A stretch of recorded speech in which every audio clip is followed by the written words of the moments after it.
Hey guys, it's Amanda Clark Katz with Amanda Does Food. So today we're gonna make a super duper yummy baked French toast, an apple cinnamon baked French toast with salted maple whipped cream. It's gonna be so delicious. It's almost fall, although it's super hot here in SoCal. It's almost fall, and I really get into the fall flavors. The cinnamon, the apples, the butternut squash, pumpkin, I really get into all of that. So that's what we're gonna make today, and it's a baked French toast. So it's perfect for brunch or overnight guests because you can make it the night before and just have it sit in your fridge. It's a great way to use up old bread, but today we're using a brioche loaf. I love brioche. It's soft, it's buttery, it's eggy, it's delicious, it smells like butter. It's so, so, so good. So it's perfect for French toast. And because it's French toast, we are going to use a lot of eggs. So it's really eggy and delicious. My kids love French toast. And if you didn't feel like getting out your handheld mixer and making whipped cream, then you could always just put a little pat of butter and some maple syrup on it, which is equally as delicious.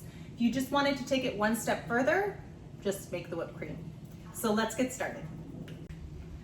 Okay guys, let's get started on our apple cinnamon baked French toast with salted maple whipped cream.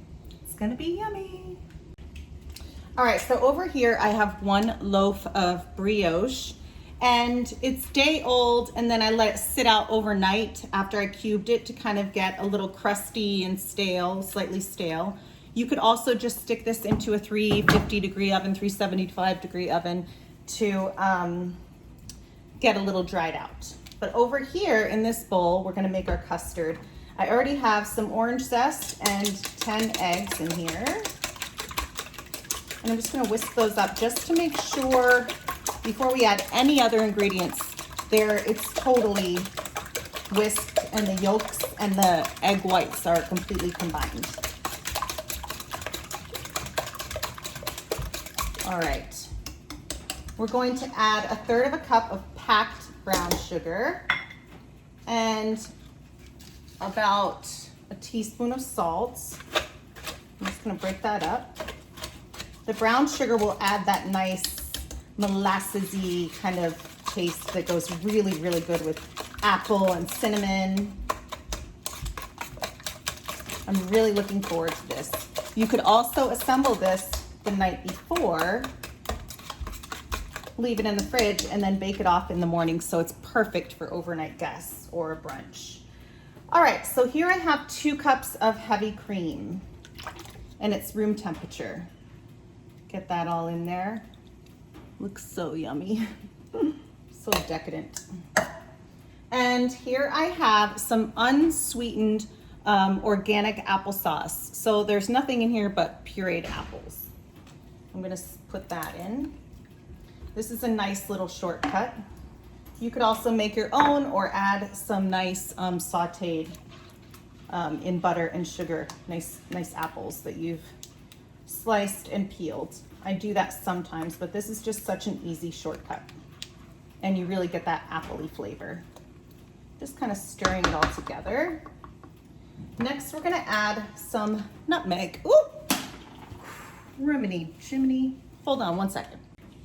All right, I got a fresh one because that one actually cracked. So I have a whole nutmeg here, and I'm going to grate my nutmeg. And I love grating nutmeg, so you really get that nutmeggy fall. It just reminds me of fall. I really, really, really enjoy it. All right, that's good. Smells so good. I'm gonna add some cinnamon. Give that a nice little whisk.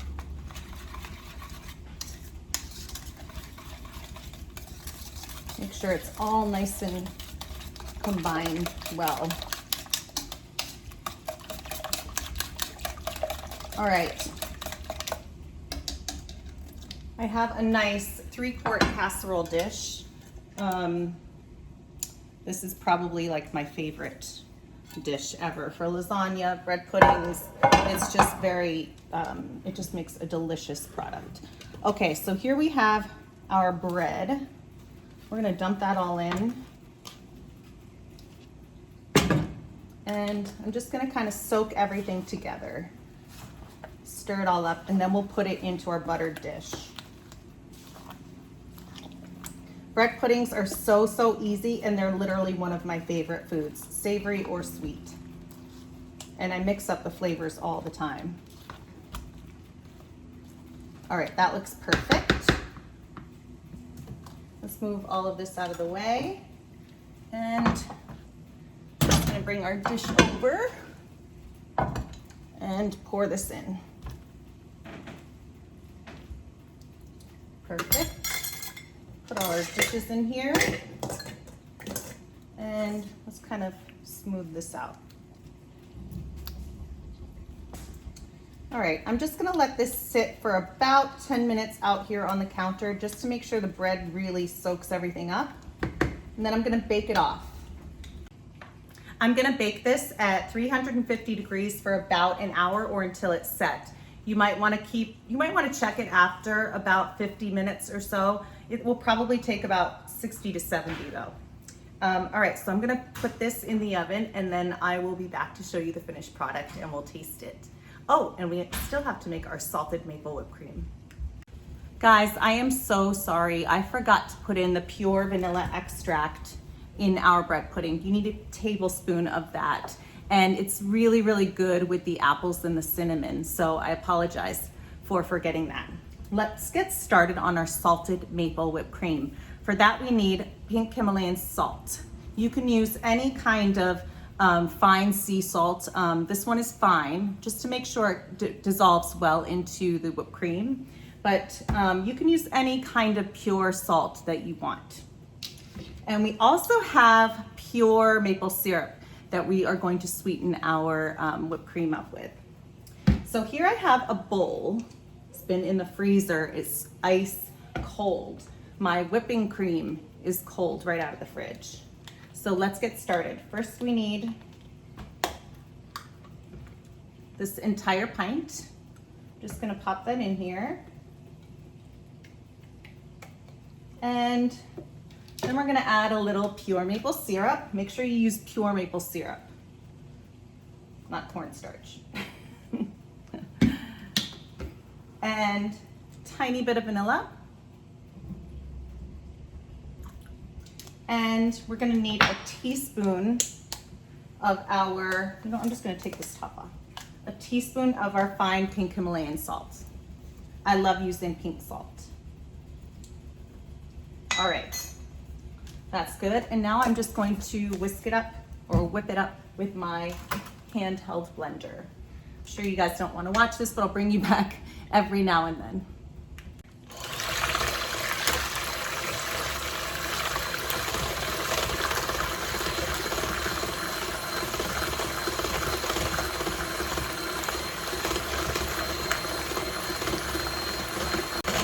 Getting thicker. Much thicker now.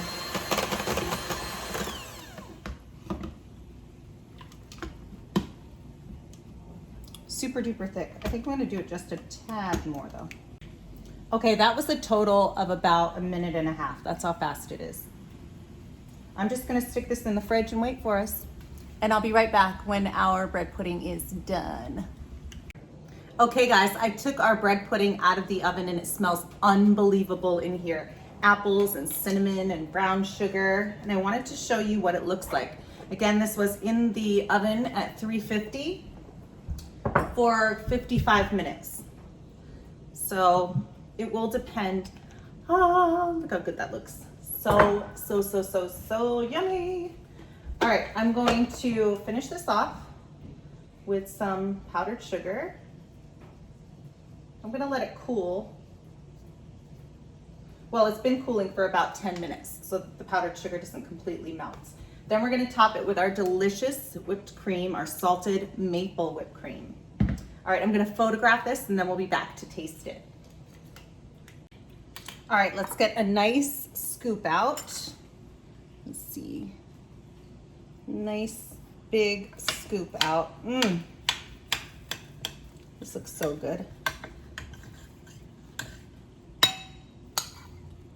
Yummy. Get all the little, it's not sticking because remember we buttered our dish. So remember to do that. Yum. Look how yummy that looks. Yum. Then we're gonna get a nice big dollop of our whipped cream. Our salted our salted maple whipped cream.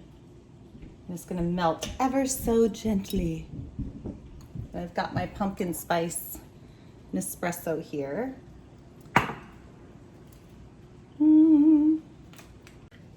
Remember guys, you can find the recipe and the timestamps down below in the description box. All right guys, now is the best part. We're gonna taste this. I've got my coffee, and look, the whipped cream has just melted just a little bit. It's like French toast and dessert, all in one. All right, I want a taste of the bread pudding and the whipped cream.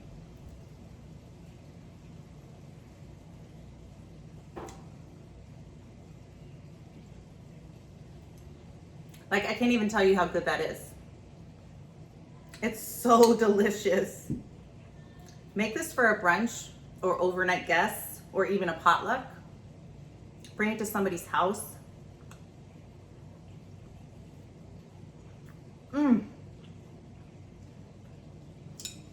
Make it for dessert. It's just so good. It's so amazing.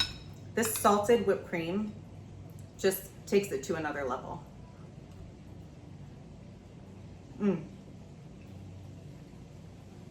It's warm.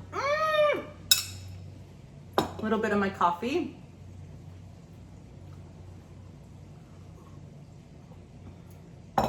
Fall flavors, yummy, yummy. I hope you guys make this and I hope you really enjoyed the video. Please subscribe below, like, and ask me any questions or leave any comments that you like.